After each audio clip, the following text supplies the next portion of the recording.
mempertajam lagi. Ya, ini karena guru penggerak kita ada 2 orang, jadi mohon bersabar untuk kembali menyimak. Jadi ini kita pertajam lagi ya. Kalau tadi kan materi dia udah demikian runut, terstruktur. Nah, sekarang dari satu kursi kita akan lihat lebih tajam lagi dan bahkan silakan boleh kasih pertanyaan-pertanyaan yang lebih tajam lagi. Nanti Lutfi mungkin materinya lebih yang berkembang ya. Amin. Karena materi dasarnya sudah dipahami dasar budaya, tinggal materi-materi pengembangan yang itu bisa relate dengan kondisi di SMA itu dalam Quran. Sudah jalan belum? Sudah jalan belum? Ya, boleh dicek katanya sudah berjalan belum YouTube-nya. Bukan. Sudah. Ya, baik. Assalamualaikum warahmatullahi wabarakatuh. Waalaikumsalam. Ya. Langsung aja. Bismillahirrahmanirrahim. Assalamualaikum warahmatullahi wabarakatuh. Waalaikumsalam. Baik, untuk materi diseminasi budaya positif yang berikutnya yaitu akan disampaikan oleh Ustadz Lutfi Adnan Muzamil SPD MPD. Beliau juga calon guru penggerak angkatan 10 di Kabupaten Bogor. Jadi beliau akan menyampaikan budaya positif apa nih yang bisa kita terapkan di sekolah kita tercinta yaitu SMA IT Darul Quran. Semoga Ustaz dan Ustazah bisa mengambil pelajaran yang akan disampaikan dan kepada Ustaz Lutfi kami persilakan. Oke, baik. Saya izin berdiri. Assalamualaikum warahmatullahi wabarakatuh. Alhamdulillahirabbil alamin. Allahumma shalli ala sayyidina Muhammad. Rabbi shrah li sadri wa yassir li amri wa hlul 'uqdatam min lisani yafqahu qawli. Amin Allahumma amin. Yang kami hormati Kepala SMA IT Darul Quran Bogor, Ustadzah Vera Nita Rizal SSI. Yang kami hormati para wakaf beserta jajaran pengurus yang kami hormati pula segenap Dewan Guru SMA IT Darul Quran Bogor. Alhamdulillah, pada pagi hari ini kita bisa mengikuti acara diseminasi budaya positif yang merupakan amanah daripada pendidikan guru penggerak yang saya lakukan. Harapannya ini bisa menjadi momen saya untuk berbagi kepada ustaz-ustadzah dan sharing bersama-sama. Maka izinkan saya untuk memulai acara diseminasi ini dengan membaca basmalah bersama-sama. Bismillahirrahmanirrahim. Baik, para ustaz-ustadzah, tentunya kita akan memperkenalkan dulu siapa fasilitator saya. Beliau adalah Ibu Nur Nuraini. Background beliau adalah apoteker, namun beliau terjun bebas ke dunia pendidikan, ya, ke dunia pendidikan. Beliau merupakan kepala sekolah di SMK, ya, SMK Kesehatan, kalau tidak lupa saya. Ya. Beliau dari Garut, ya, beliau dari Garut. Untuk pengajar prakteknya ada Ibu Indriana Pianto. Beliau kepala sekolah di SD, dekat, ya, 15 menit dari sini. Ya, beliau kepala sekolah SD. Dan sebelahnya itu foto saya CGP angkatan 10. Baik, saya akan mencoba menyampaikan kepada para ustaz-ustadzah terkait kerangka pemikiran KHD tentang pendidikan. Setelah saya mempelajari modul 1, kemudian modul 2, modul 3, dan terakhir ini adalah modul 1.4. Jadi untuk modul 1 itu berkaitan dengan filosofi pemikiran Ki Hajar Dewantoro. Untuk modul 1.2 itu berkaitan dengan nilai dan peran guru penggerak. Untuk modul 1.3 itu berkaitan bagaimana kita bisa memiliki visi guru penggerak di sekolah kita masing-masing. Adapun untuk modul 1.4 itu budaya positif. Bahwa kita tahu ya terkait pendidikan. Namun benar apa yang diketahui oleh kita ketika kita sekolah, Ki Hajar Dewantara mungkin tidak pernah kita dengar. Dengarnya adalah teori dari ilmuwan barat dan sebagainya. Dan itu merupakan hal yang sangat unik. Makanya kita perlu bersyukur kepada pemerintah yang telah menggelontorkan sebuah kegiatan yaitu guru penggerak sehingga kita bisa mempelajari produk dari pada pribumi ya dari Indonesia yaitu Ki Hajar Dewantara. Ya. Dasar pendidikan yang menuntut.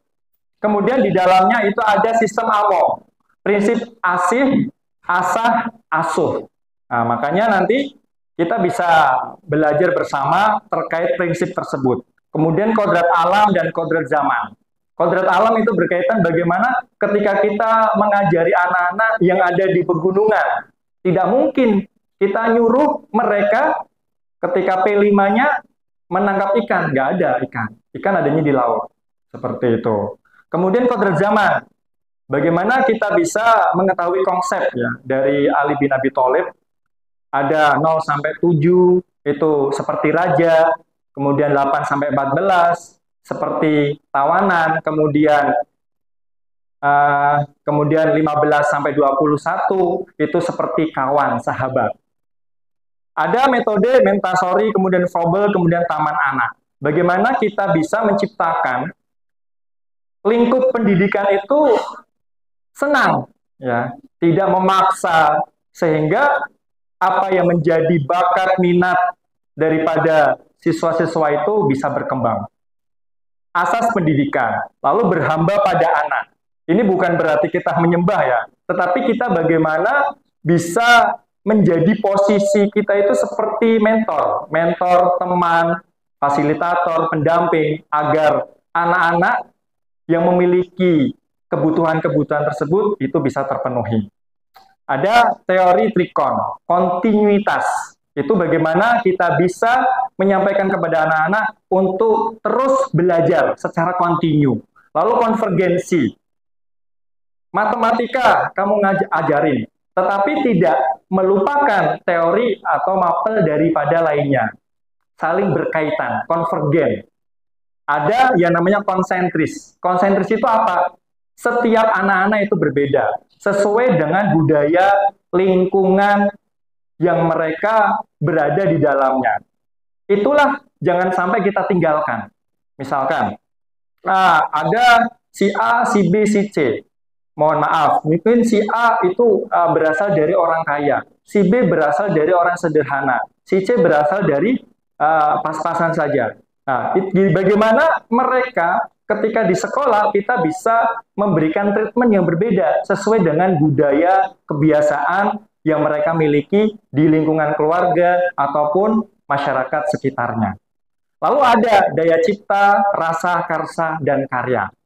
Kemudian membentuk pribadi yang merdeka. Makanya tadi kita pernah mendengar bahwa budaya positif itu berasal dari lingkungan yang positif. Lingkungan positif berasal dari keyakinan yang positif. Keyakinan positif itu kita bentuk di dalam ruangan kecil, yaitu yang namanya adalah kelas. Nah, untuk menciptakan itu semua berasal dari pribadi yang merdeka. Tidak ada paksaan, tidak ada sebuah gangguan, ancaman, betul sekali. Lalu tantangan, apalagi hambatan, rintangan, dan sebagainya. Dan selanjutnya, pengembangan pendidikan selaras dengan nilai budaya yang tadi saya sampaikan. Budaya si anak di rumah itu apa? Nah, silakan kita bisa melihat. Makanya di awal tahun kita bekerja sama dengan BK, adanya diagnostik. Tes diagnostik. Kita harus tahu dia anak keberapa, keluarganya bagaimana.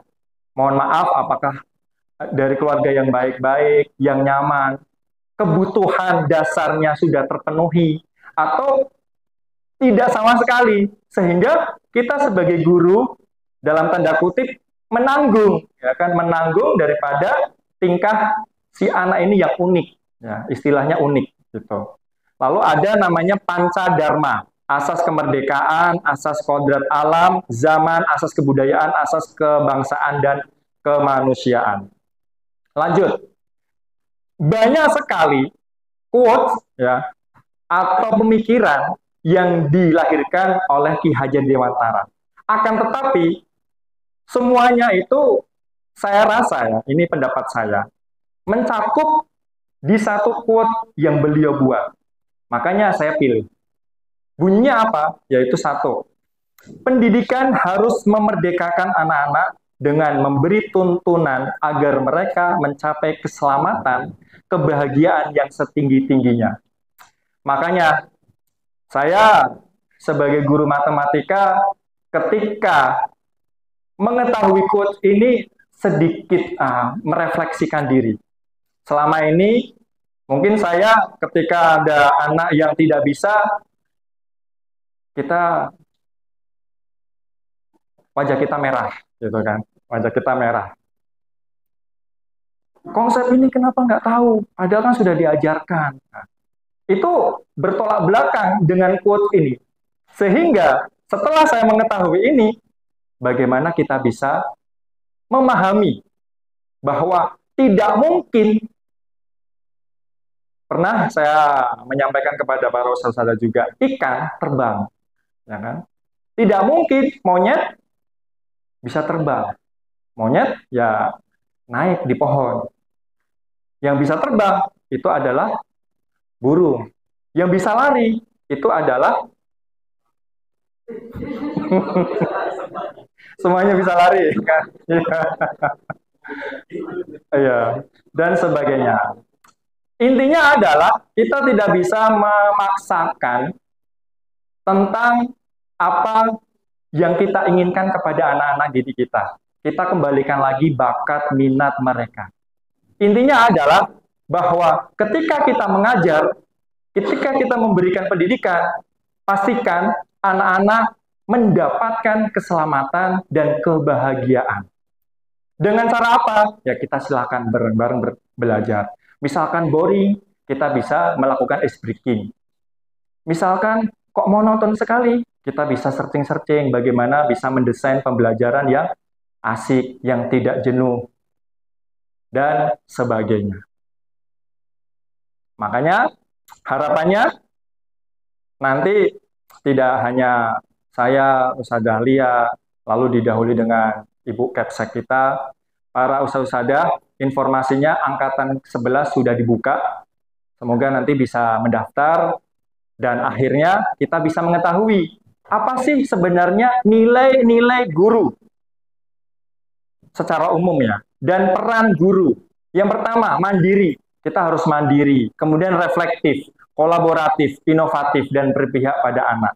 Itu adalah nilai-nilai. Adapun peran menjadi pemimpin dalam pembelajaran. Kita bisa mengatur strategi pembelajaran agar tidak boring, agar anak-anak bisa mengetahui esensi daripada materi yang kita ajarkan. Kemudian yang kedua, menggerakkan komunitas praktisi. Ya.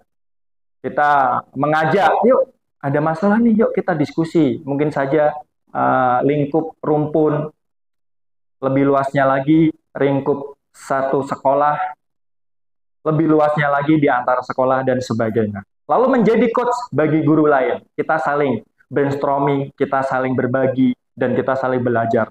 Lalu mendorong kolaborasi antar guru. Dan yang kelima adalah memajukan kepemimpinan murid. Ini sudah sering kita lakukan, ya, seperti WOKE. Itu adalah wahana bagaimana murid-murid itu memiliki jiwa kepemimpinan, ya, jiwa kepemimpinan. Lanjut. Nah, semua itu bisa kita lakukan, semua itu bisa kita raih saat kita sudah memiliki budaya positif. Positif tadi sudah disampaikan bahwa budaya positif diawali dengan lingkungan positif. Lingkungan positif diawali dengan keyakinan kelas. Keyakinan kelas lahir dari peraturan kelas yang dibuat antara guru bersama anak-anak yang ada di kelasnya masing-masing.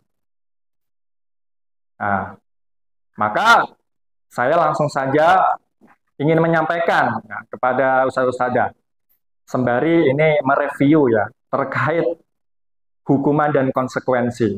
Nah, saya izin bertanya ini, izin bertanya kepada siapa ini? Ya, kepada Ustadz Sam. Ya. Yang pertama, mencatat 100 kali di dalam buku kalimat saya tidak akan terlambat lagi karena terlambat ke sekolah. Itu hukuman atau konsekuensi?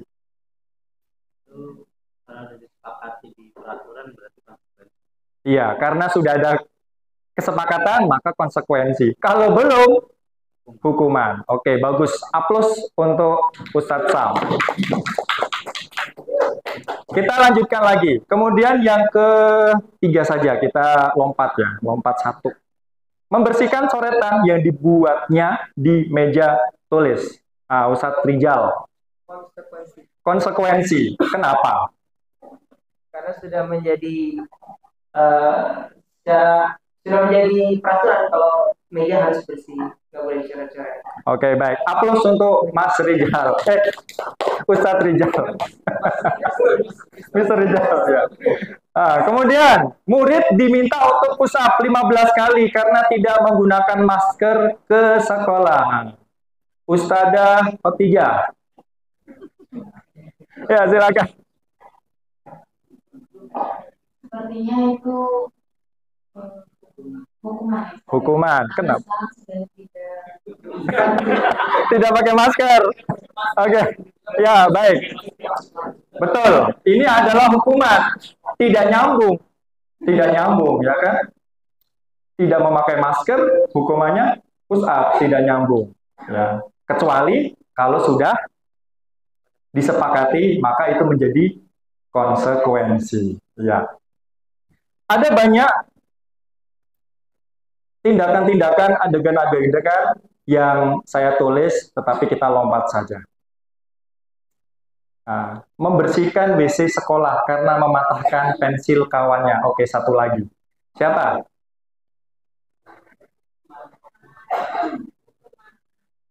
Hukuman.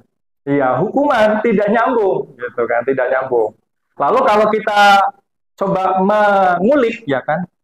Ya, kita panggil anaknya, kenapa patah? Pasti ada alasannya, gitu kan? Maka konsekuensinya harusnya apa? Kalau ini menjadi konsekuensi, mengganti, betul, ya betul. Saya rasa hukuman dan konsekuensi sudah bisa dipahami. Maka kita harus sepakat ya, budaya positif itu merupakan fondasi penting yang bisa menciptakan lingkungan belajar yang kondusif. Sudah saya garis bawahi, di mana setiap individu merasa dihargai. Individu di sini adalah bisa siswa, bisa guru, tendik, dan orang-orang yang ada di sekolah tersebut. Dan termotivasi untuk memberikan yang terbaik, dapat berkembang, belajar dari kesalahan, dan meraih potensi penuh. Mereka dalam suasana yang mendukung dan penuh semangat. Lanjut. Kita tadi Ibu Ustadzah Kepala Sekolah menyampaikan kita akan mencoba untuk memperdalam lagi. Makanya sesi saya, diseminasinya ini adalah kita sering tanya jawab ya. Bagaimana kita berperilaku? Oke, izinkan saya meminta Ustadz Adi. Ya. Silahkan. Pegang. Oh, ya. Lewat dulu. Ya. Ya. Bagaimana kita berperilaku, kemudian mengapa kita melakukan segala sesuatu, apakah kita melakukan sesuatu karena adanya dorongan dari lingkungan atau ada dorongan yang lain. Oke. Ustadz Miftah. Ya, silakan. Sepertinya kalau kita berperilaku ada beberapa faktor. Yang pertama, mungkin karena kita membutuhkan validasi dari orang lain. Validasi. Yang kedua, karena takut akan sesuatu. Takut karena sesuatu. Yang ketiga, atas dasar kesadaran diri. Atas dasar kata Itu sendiri. ya. Oke, terima kasih. Baik. Aplaus untuk Ustadz Miftah. Ya, secara global benar ya. Ketika kita melakukan sesuatu karena kita ingin menunjukkan bahwa saya bisa dan ingin mendapatkan validasi dari orang lain. Saya jadi teringat ada satu YouTuber, kalau tidak salah di YouTube atau di TikTok. Orang muda, anak muda. Dia menghabiskan 1 galon, ya, 1 galon pakai supit. Tahu kan? Nah, kenapa dia lakukan itu? Karena ingin haus validasi. Yang re-upload malah banyak viewernya. Dirinya hanya 300 viewer, gitu kan, sedih. Ya. Nah, lagi-lagi kembali lagi ke dalam kebutuhan dasar manusia. Nah, pertanyaan lagi nih, para saudara, strategi menanamkan disiplin positif. Selama ini kita melakukan agar anak-anak itu disiplin, agar anak-anak itu menurut peraturan, itu bagaimana? Gitu. Oke, silahkan Ustadzah Wendah bisa sharing ya.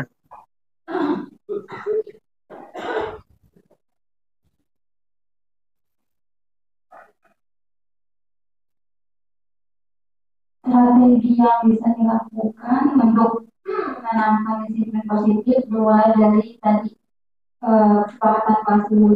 Kesepakatan kelas ya. Lalu dari kesepakatan kelas itu nanti dievaluasi per periode, kemudian dilaksanakan atau tidak, kemudian apa yang sudah dilaksanakan dan apa yang belum, kemudian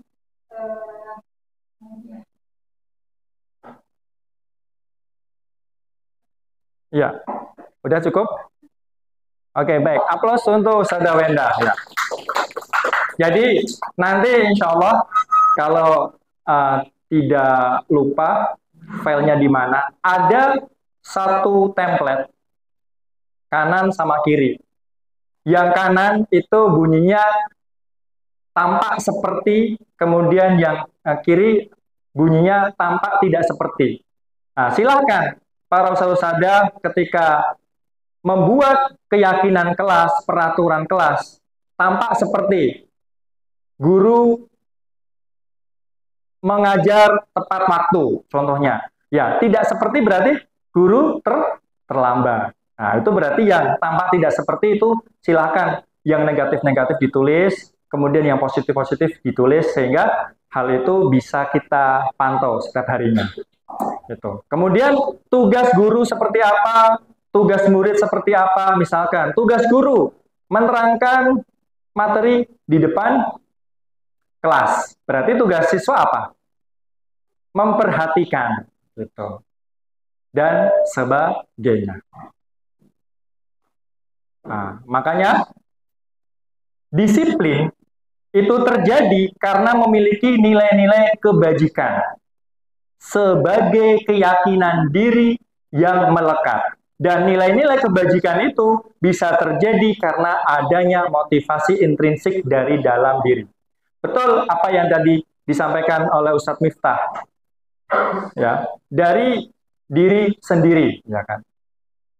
Sehingga ketika kita menyinggung ya, saat saya ada di asrama, ya, foto before after gitu kan, di bawahnya ada caption.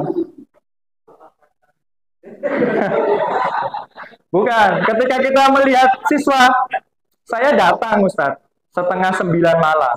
Itu alhamdulillah bukan berarti apa ya. Ini hanya sharing ya. Itu sudah bersih. Wah, ini foto before-nya gimana ini sudah bersih ya. Makanya yaudah itu kamu ada di situ ya kan, nempel. Lalu afternya kamunya hilang gitu.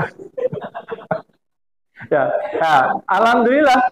Kenapa? Karena mereka melakukan seperti itu karena mereka sudah sadar, ya, memiliki keyakinan bahwa kebersihan ini adalah ya kebutuhan saya, ya kebutuhan saya, sehingga tidak perlu adanya dorongan dari luar, paksaan. Tidak ada istilah harus bersih, nanti kalau tidak bersih, nanti saya hukum. Tidak ada lagi istilah mereka bersih-bersih di kelas karena takut, sudah tidak ada. Karena ingin imbalan, sudah tidak ada. Ya karena memang sadar bahwa ini kebutuhan saya untuk bersih. Gitu. Lanjut. Nah.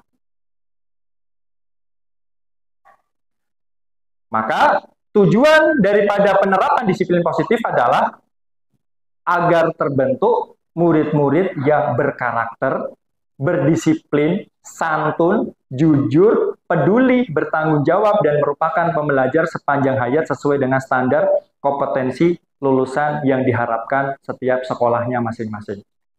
Muaranya adalah profil pelajar Pancasila. Yang pertama, beriman, bertakwa, dan berakhlak mulia, berkebinekaan global, mandiri, kreatif, bernalar, kritis, dan gotong royong. Nah, kita sebagai guru harus terus ya mengingat profil pelajar Pancasila, sehingga ketika kita melakukan pembelajaran, kita bisa merefleksikan bersama-sama dengan nilai-nilai tersebut.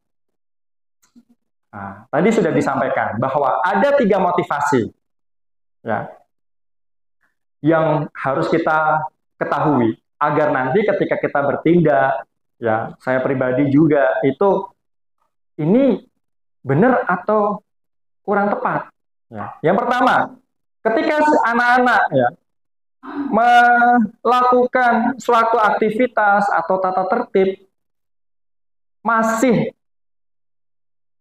berada di level untuk menghindari ketidaknyamanan atau hukuman, ya berarti itu masih merupakan motivasi eksternal. Atau mungkin ingin mendapatkan imbalan atau penghargaan dari orang lain, itu berarti eksternal. Makanya yang idealnya adalah kita masuk ke level yang ketiga, yaitu untuk menjadi orang-orang yang mereka inginkan dan menghargai diri sendiri dengan nilai-nilai yang mereka percaya, internal. Dan itulah yang dinamakan disiplin positif. Oke. Ada satu tindakan ya, fenomena sebagai seorang guru. Ketika murid Anda melakukan kesalahan, tindakan mana yang akan Anda lakukan? Oke. 1, menunjukkan kesalahannya dan memintanya melihat kesalahannya baik-baik. Apakah kita pernah? Silakan bisa dijawab sendiri-sendiri. Saya juga menjawab ya. Yang kedua, mengatakan, kamu seharusnya tahu bagaimana kamu seharusnya bertindak. Yang ketiga, mengingatkan murid Anda akan kesalahannya yang sama di waktu sebelumnya. Berarti mengungkit ya, mengungkit. Padahal kesalahannya sudah lewat. Yang keempat, bertanya padanya, kenapa kamu melakukan sesuatu yang seharusnya tidak kamu lakukan? Seperti menyusup, gitu kan. Dan sebagainya. Mengkritik, bahkan mendiami. Ya, mohon maaf, kadang saya pribadi nih, menandai gitu. Nah, itu fenomena yang saya pribadi merefleksikan diri, wah ini nggak boleh saya. Masa menandai si A, gara-gara dia salah satu, saya tandain terus. Tuh kan, kamu salah lagi, gitu. Nah, itu saya pribadi akan terus ya, berusaha menghilangkan tindakan-tindakan menandai anak-anak gitu kan. Makanya kita harus lihat, mungkin saja ada kebutuhan dasar yang belum terpenuhi. Kemudian, kalau Anda melakukan tindakan-tindakan di atas, nah berarti di sini kata-katanya mungkin Anda akan membuat murid Anda merasa menjadi anak yang gagal. Ya, pemalu jadinya ketika lihat kita, gitu, minder, kayak patah semangat dan sebagainya. Maka pertanyaannya bagaimana kita merespon ketika ada anak yang salah? Ya jawabannya adalah memakai restitusi. Sebuah cara menanamkan disiplin positif pada murid yang berangkat dari intrinsik si murid tersebut. Ada artikelnya, nanti insya Allah akan kita bagikan. Oke, selanjutnya keyakinan kelas. Ya.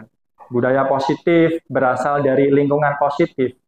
Ya, lingkungan positif berasal dari keyakinan kelas. Ya. Silakan kita kembali menjawab kuis ya, kuis di depan. Mengapa kita melakukan peraturan tentang menggunakan helm ya, pada saat mengendarai kendaraan roda? Ya, silakan Ustadz Khalil, silakan.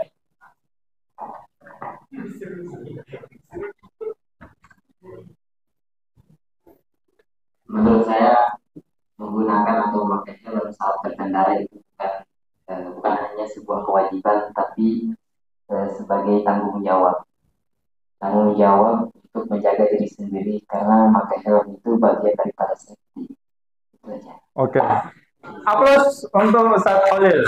Ya, baik. Iya. Ini adalah fenomena untuk menjadikan kita paham ya bahwa ini loh yang dinamakan keyakinan gitu. Ketika kita sudah yakin bahwa itu adalah kebutuhan kita, kebaikan untuk diri kita, ya kan? Kebaikan untuk murid-murid kita, tidak perlu disuruh-suruh. Mereka akan melakukan secara mandiri. Sebelum pandemi pun ya, izinkan saya sedikit bercerita. Saya sedikit sensitif memang dengan debu. Keperumpung saja, saya pakai helm, pakai masker, pakai selukupan. Ya, sarung tangan. Ya, ya karena ini kebutuhan saya. Ya, kebutuhan saya. Khawatir nanti apa itu. Nah, ketika sudah pandemi, malah saya nggak pakai helm. Ya, lanjut. Nah, kemudian mengapa kita memiliki peraturan tentang menggunakan masker dan mencuci tangan setiap saat? Ya, karena untuk menjaga diri kita. Mungkin saja ada bakteri, kuman-kuman yang nempel, gitu kan. Setelah kita cuci tangan, kita kembali bersih. Lanjut. Nah, untuk pembentukan keyakinan di sekolah maupun kelas, itu silakan Ustadz-Ustadzah bisa coba ya menanggapi tentang fenomena atau tindakan yang ada di sini. Kembalikan barang ke tempatnya. Nilai kebajikannya apa? Rapi, betul. Nah, berarti itu adalah keyakinan kelas yang harus dimiliki. Kembalikan barang ke tempatnya. Nilai kebajikannya berarti rapi, betul. Dilarang mengganggu orang lain. Nilai kebajikannya berarti apa? Kenyamanan, betul. Hadir di sekolah 15 menit sebelum pembelajaran dimulai. Disiplin. Ya. Dilarang melakukan kekerasan. Aman. Bergantian atau menunggu giliran. Tertib. Bagus. Dilarang merokok. Sehat. Gunakan masker. Berjalan di kelas dan koridor. Tertib, ya. Ketika kita sudah menanamkan keyakinan-keyakinan positif kepada murid-murid kita, ya kan? Walaupun nanti suatu saat nanti tata tertib tidak banyak ditulis, mereka sudah paham. Oh, makan itu ngantri. Oh, kalau ada orang di dalam kamar mandi tidak perlu gedor. Wah, teman saya lagi tidur ini, gitu kan? Nggak boleh berisik dan sebagainya. Lanjut. Nah, makanya di sini kita akan mencoba untuk menyampaikan 5 kebutuhan dasar manusia. Yang pertama adalah penguasaan. Yang kedua, kasih sayang dan rasa diterima. Yang ketiga, kebebasan. Yang keempat, kesenangan. Semua ini untuk bertahan hidup. Ya, 4 kebutuhan ini adalah untuk bertahan hidup. Contohnya, ketika izin saya cerita ya, cerita di anak kelas 10A, ada yang namanya Gozi. Ya. Kita berkaitan dengan pameran digital ya. Sebelumnya saya menunjuk si A untuk menjadi PJ. Beliau tiba-tiba datang ke saya, Ustaz Lutfi, saya aja yang jadi PJ. PJ apa? Pameran digital. Emangnya kamu bisa? Insya Allah Ustaz. Tapi kamu sudah ngomong belum sama si A ini? Sudah Ustaz. Dia mau gitu. Beneran? Ya Ustaz. Ya udah, saya kasih. Berarti kebutuhan dasar dia adalah penguasaan yang harus dipenuhi, yang harus kita berikan tempat untuk berkreasi. Ya alhamdulillah ya kan, ketika kita coba lihat sedikit rapi, dan nanti mungkin bisa kita tunjukkan. Kasih sayang dan rasa diterima. Ya. Ustaz-Ustadzah, saya berbicara kepada yang sudah punya anak. Ya. Misalkan nih anak kita dua, ya. Anak kita dua, si A dan si B.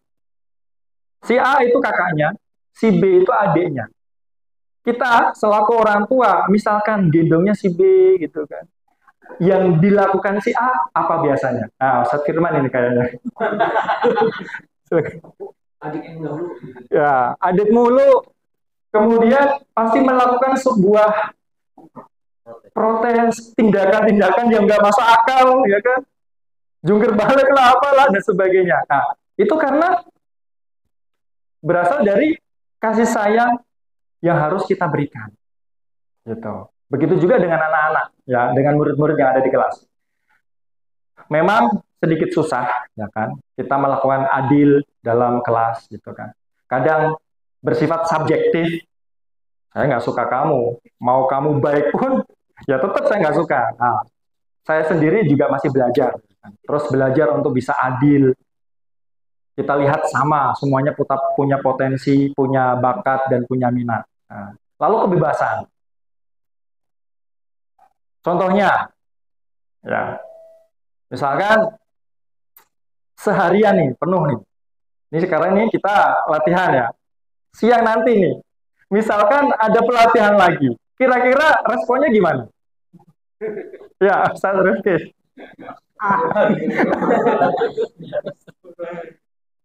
Mungkin nilai yang perlu kita tangkap terus belajar, jadi nggak ada rasa berat. Oke, perfect sekali. Ya. Baik. Misalkan nih, andaikan saja ini bicaranya siswa ya. Siswa pagi-pagi sudah pelatihan sampai siang. Kemudian siangnya pelatihan lagi dan sebagainya. Mungkin ada di antara mereka yang tidur. Ya kan ya? Tidur, yang nyoret-nyoret, apa dan apa. Nah, berarti kenakalan yang mereka perbuat, penyebabnya apa? Tidak bebas. Tidak bebas. Itu contohnya. Ya kan? Nah, selanjutnya kesenangan. Misalkan nih, kita lihat anak main game. Itu alasannya apa? Kesenangan. Mungkin saja ketika liburan, dia kurang puas. Gitu kan. Ketika di pesantren, dan sebagainya. Semua itu mereka butuhkan untuk bertahan hidup. Untuk bertahan hidup. Oke, kita lanjutkan. Kita menuju ke yang tadi sudah kita ketahui bersama, ada 5 posisi kontrol.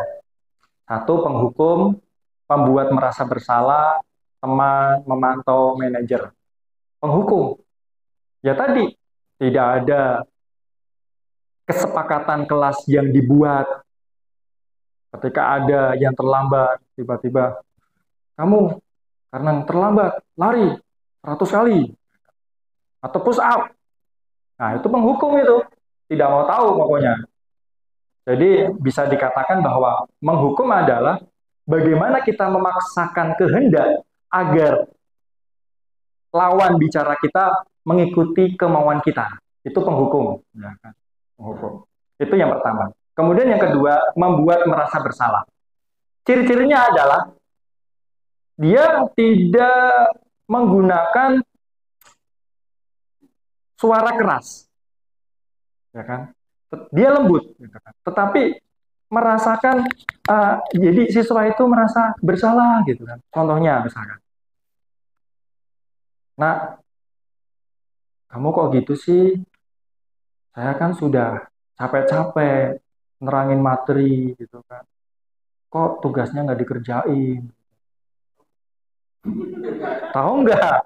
Tadi malam Ustadz lembur loh, bikin materi ini loh."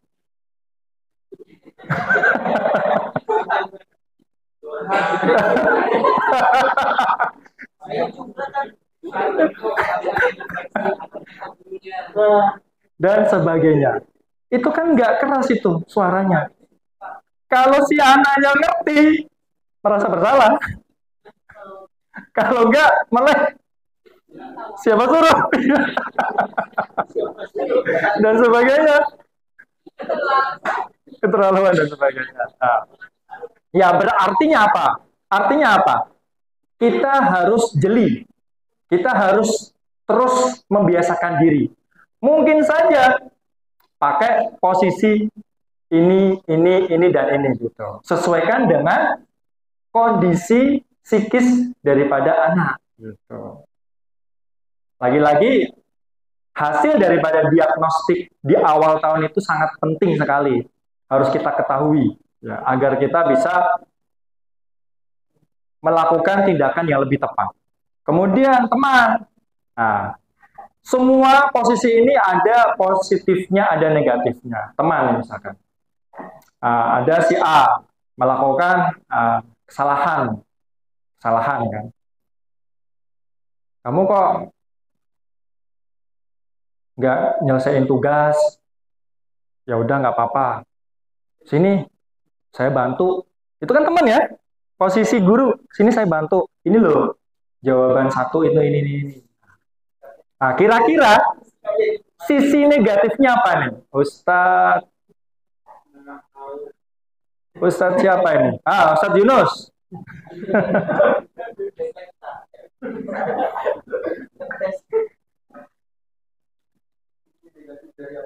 Dari ketika kita berada di posisi teman. Kalau misalkan dari sisi kita berada di sebagai teman itu, negatifnya yang pertama, siswa itu akan merasa dia itu menggampangi guru itu, terus tidak berpikir kritis, dan siswa itu cenderung mengandalkan guru. Ya, aplaus untuk Ustadz Yunus. Ya, apa yang disampaikan oleh Ustadz Yunus benar ya. Ada guru si A, nyantai aja, nanti juga dibantu. Nanti jangka panjangnya akan seperti itu, akan menyepelekan dan sebagainya. Tapi ya di satu posisi bisa saja. Intinya tadi sudah saya sampaikan, kita bisa melihat ya kondisi dan situasi yang terjadi. Lalu pemantau. Ya. Jadi pemantau itu kita bisa dikatakan berada di posisi tengah-tengah. Tidak menghukum, tidak juga membiarkan. Tetapi kita memantau. Oh, Nak, kamu tadi terlambat ya? Kira-kira terlambat itu bagus atau jelek? Nah, itu kan kita hanya sebatas menyampaikan pertanyaan pemantik gitu kan. Oh, jelek Ustadz gitu. Oh, kira-kira kalau besok-besok nih supaya tidak terlambat bagaimana? Nah, itu pemantau. Jadi ya kita mengembalikan kondisi si anak tadi itu mengingat peraturan kelas yang sudah dibuat. Nah, kemudian yang terakhir adalah manajer. Manajer di sini kita melakukan adegan restitusi.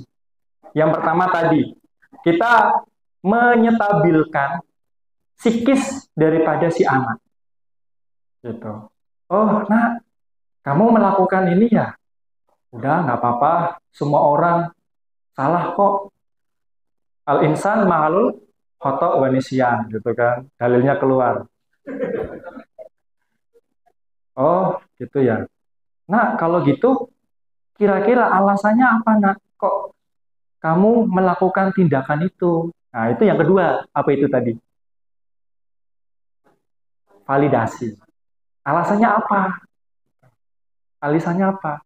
Oh, alasannya saya bosan gitu. Nah, berarti si guru juga harus merefleksikan, harus evaluasi. Oh, berarti ketika saya mengajar jangan terocos dari jam menit 1 sampai menit 90. Wah, mungkin saja ada istirahatnya, is breaking. Kita memberikan kesempatan anak untuk bercerita, berbagi sesuai dengan materi yang kita ajarkan. Kemudian yang ketiga, kembalikan kepada keyakinan kelas.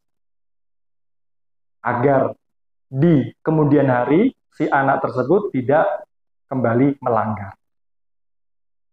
Nah, ketika saya rangkum ya, bahwa dua posisi teratas, 1, 2, ini adalah merupakan menghindari hukuman. Menghindari hukuman. Kalau anak kita, ya kan, atau diri kita sendiri, ya, posisinya ada di penghukum, membuat merasa bersalah, ya berarti si anak itu, ya, posisinya masih menghindari hukuman. Untuk teman dan pemantau, itu adalah mengharapkan imbalan atau ketergantungan pada orang lain. Siapa jamaahnya tepat waktu, akan saya kasih uang. Nah, berarti kalau misalkan nggak ada uang, dia nggak mau jamaah, ya berarti posisinya ada di sini. Kemudian manajer. Nah, kita berusaha untuk menghargai diri sendiri. Artinya kita melatih si anak itu untuk bisa menghargai diri sendiri. Nah, contohnya nih, ketika penghukum, ya guru berbuat biasanya menghardik, menunjuk-nunjuk, menyakiti, menyindir. Itu loh, supaya kamu nggak seperti dia loh, gitu kan. Nah, itu kan menyindir, gitu kan. Nah, kalau pembuat bersalah, berceramah, menunjukkan kekecewaan mendalam. Kalau teman, ya ini apa? Membuat alasan-alasan untuk murid-muridnya. Jadi membela, kayak membela, kan teman kan. Kemudian pemantau, menghitung dan mengukur. Bagaimana si anak diajak untuk berpikir, ini salah atau tidak? Ini baik atau tidak? Adapun manajer mengajukan pertanyaan-pertanyaan. Gitu. Tadi kan alasan kamu bagaimana? Kamu sudah punya keyakinan diri belum? Kalau sudah, solusi yang kamu akan lakukan bagaimana supaya di kedepannya tidak berbuat salah lagi. Lalu guru berkata, kita menuju ke manajer aja. Apa yang kita yakini, apa yang kamu kemukakan agar bisa memperbaiki dan sebagainya. Adapun ini nanti insya Allah akan kita bagikan. Murid berkata, kalau kita posisinya sebagai penghukum, murid mungkin saja akan melawan. Saya tidak peduli, Ustadz, gitu kan. Kalau tadi merasa bersalah, mungkin murid akan mengatakan, maafkan saya Ustadz, gitu kan. Kalau tadi teman, saya pikir Bapak Ibu teman saya, gitu kan. Ya jadi mindsetnya ini berarti bisa jadi itu nih, gitu kan, dan sebagainya. Lalu kalau pemantau, saya akan dapat beberapa bintang kalau melakukan hal tersebut. Jika sudah melakukan hal tersebut, saya akan mendapatkan apa. Jadi dia mikir, saya ngelakuin itu timbal balik ke saya apa ini, gitu kan. Bintang itu penghargaan maksudnya. Nah, kalau misalkan manajer, bagaimana saya bisa ya kan memperbaiki keadaan ini? Saya akan memperbaiki masalah ini dengan apa dan apa. Dampaknya bagaimana dan sebagainya. Nah, di sini ada kesimpulan daripada tadi ya. 5 posisi itu yang paling ideal ya kita pakai metode restitusi. Yang pertama, menstabilkan identitas. Ya, contoh kalimatnya ya. Nah, saya lihat tadi kamu tidur ya saat halaqah Al-Quran misalkan. Oh, nggak apa-apa nak. Setiap orang pasti pernah melakukan kesalahan. Ustadz juga pernah tidur karena ngantuk banget. Gitu kan. Nah, jadi stabil itu psikisnya. Oh, ternyata Ustadz pernah loh. Gitu kan. Nah, kemudian kita lihat menuju ke tahapan berikutnya, validasi tindakan yang salah. Oh, nggak apa-apa. Kira-kira kalau Ustadz boleh tanya nih, alasannya kenapa kamu tidur gitu kan? Alasannya apa gitu kan? Oh, ternyata tadi malam begadang Ustadz. Oh, begadang. Ya, ya, ya. Nah, lalu kita menuju ke ketiga. Jadi si anak kalau misalkan ngomong apa, kita mencoba untuk menirukan, ya kan? Menirukan supaya lebih stabil lagi. Oh, kira-kira nak, baiknya gimana? Kalau di halakoh, kamu baiknya tidur atau tidak? Tidak, Ustadz. Oh, berarti kalau gitu, kalau supaya tidak ngantuk, tidak tidur, kira-kira gimana? Oh ya Ustadz, berarti saya setiap malam harus tidurnya lebih cepat, gitu kan? Kalau lebih cepat, berarti aktivitas sebelumnya saya akan memanage waktu. Good, good, good kan gitu kan? Ya udah kalau gitu pertahankan, silakan tetap semangat untuk melakukan solusi dari kamu sendiri kan gitu dan sebagainya. Oke, dan thank you for listening. Oke. Nah, di sini saya sudah semoga saja ada suaranya ya.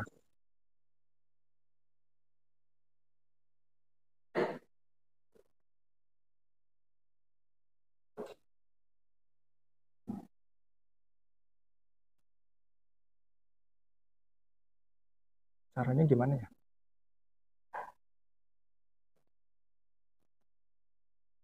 Double. Oke. Nah, ini adalah adegan restitusi yang saya lakukan. Mungkin saja belum sempurna karena memang dadakan.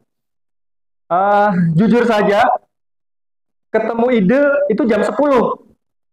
Saya bikin percakapan setengah 11 langsung action gitu kan dan sebagainya. Oke. Selamat menyaksikan. Nanti mohon saran tanggapan dari para ustadz-ustadz.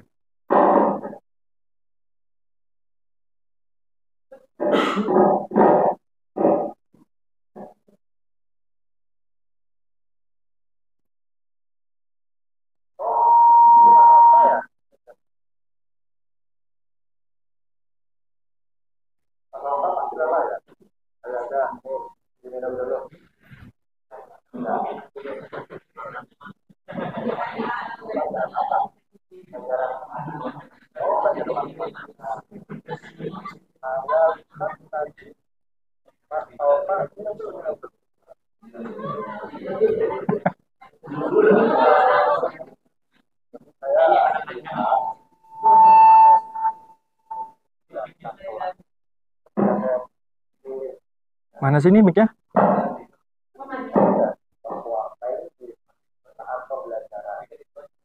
Oh.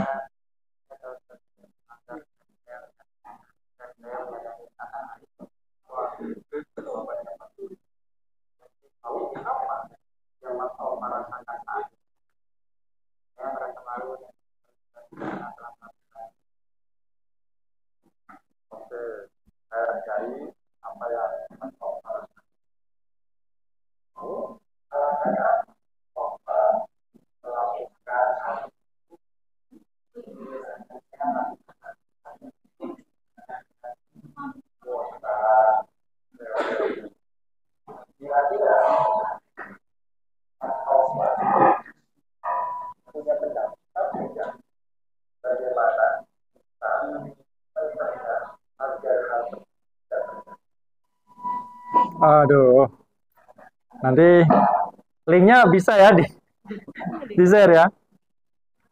Ya udah. Ini yang kedua sekarang nih.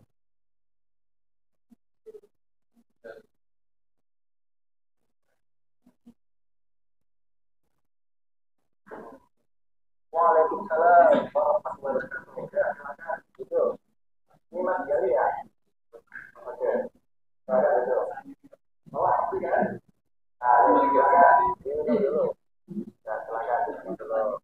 Oke, nanti karena itunya nggak.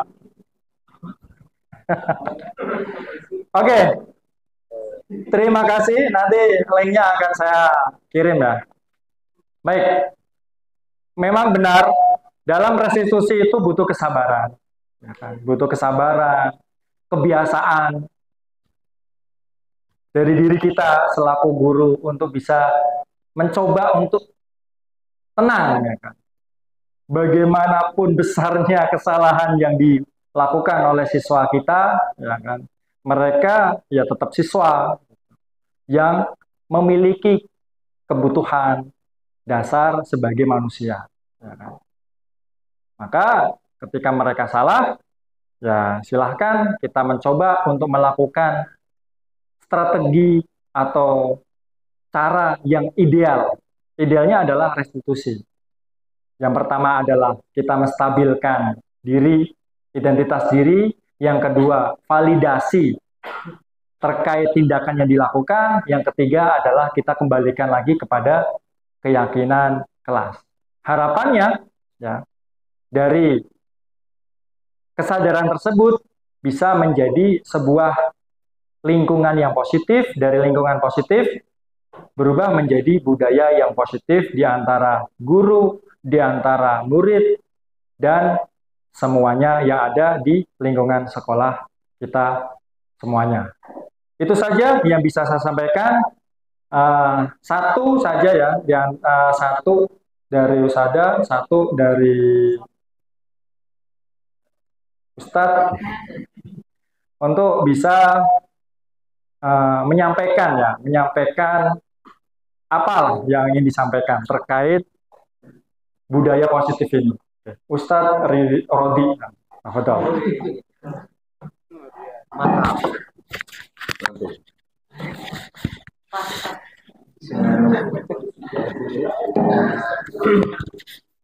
Bismillahirrahmanirrahim.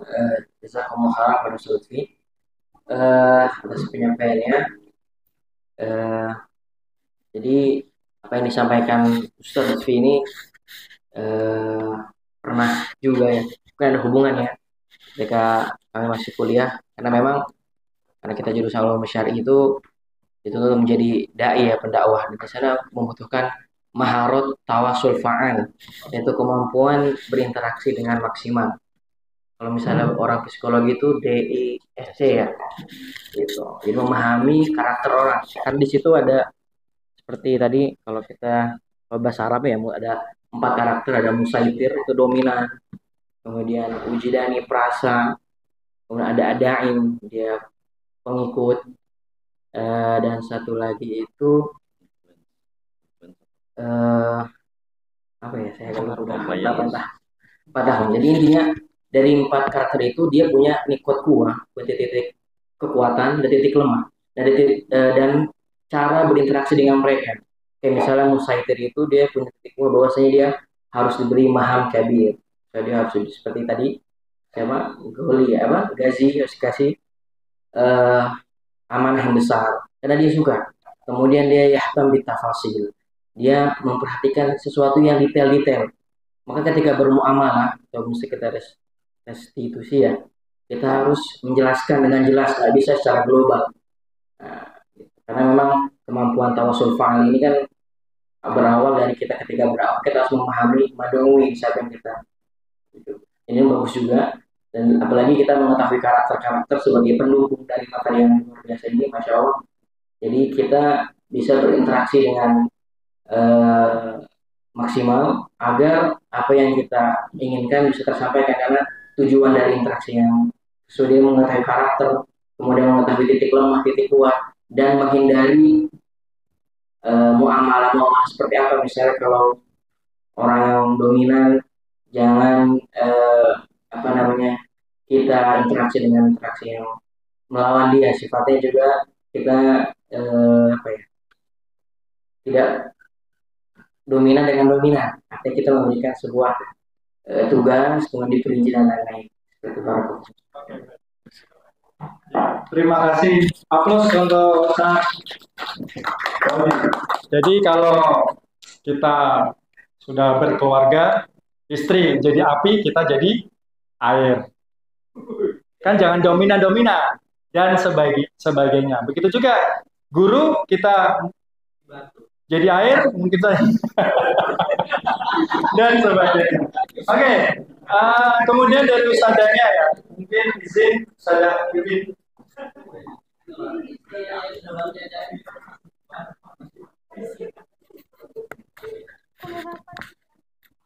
Ya, bismillahirrahmanirrahim. Masya Allah, terima kasih Ustaz Lutfi atas materi terkait dengan diskriminasi budaya positif.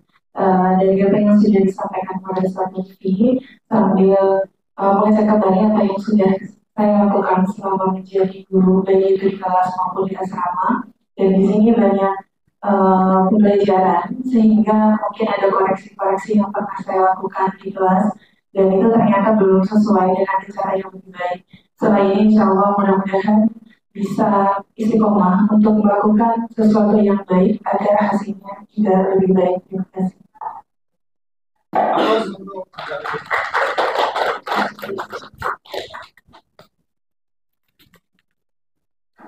Baik, terima kasih atas segala perhatian dan maaf atas segala kekurangan. Sebagai penutup, pendidikan harus memerdekakan anak-anak dengan memberi tuntutan agar mereka mencapai keselamatan dan kebahagiaan yang setinggi-tingginya. Wassalamualaikum warahmatullahi wabarakatuh.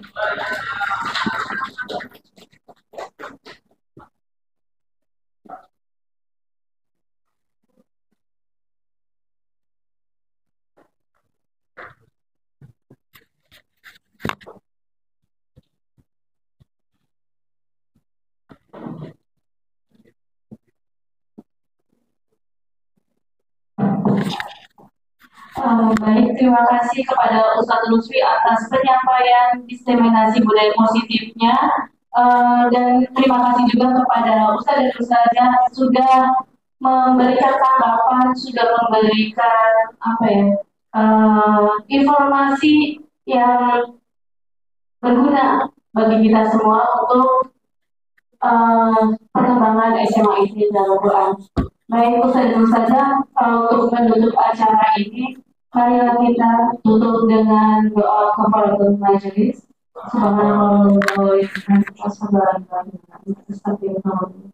Terima kasih. Wassalamualaikum warahmatullahi wabarakatuh.